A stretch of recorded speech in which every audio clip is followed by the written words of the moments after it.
let me say a word in defense of reason in dialogue with faith. Because faith is that proof. Faith unites us to that substance.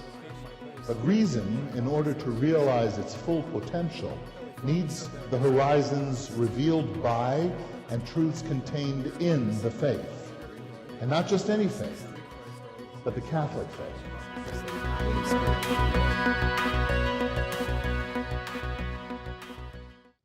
So we start with P, politicization.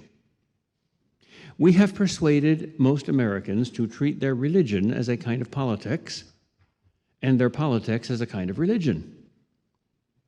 In the People's Republic of Massachusetts, the Catholic Church used to be defined as the Democratic Party at prayer. In Iowa, it's the Republican Party at prayer.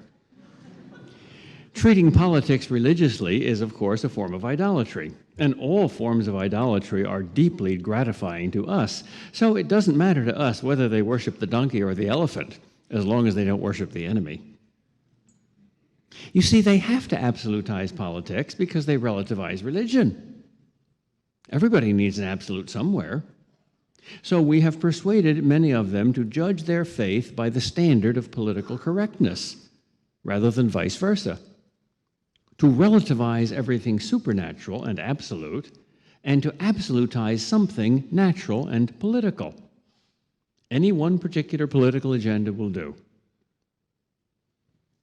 And if they do fight an important culture war, like abortion or homosexual marriage or contraception or the sexual revolution, even the traditionalists can often be tempted to use their religion to justify their political goals, to reverse the means in the end.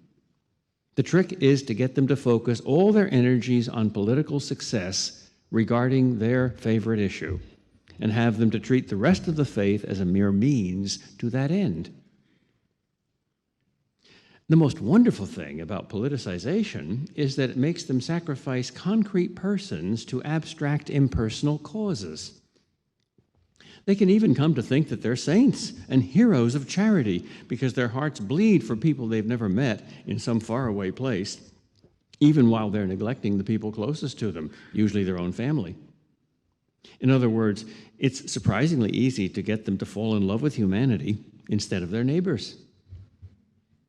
You'll be surprised how easy it is to get them to that state of mind where they are genuinely shocked if someone points out to them that not once does the Bible ever tell them to love humanity.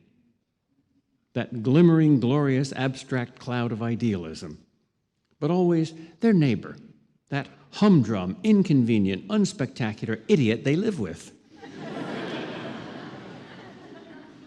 We have to get them to practice what Charles Dickens called telescopic philanthropy, as if they were looking at the world through the wrong end of a telescope, seeing the things that are near us as far away and things that are far away as near, so that the farther away a thing is, the more passionately concerned they are about it, and the nearer it is, the less they focus on it.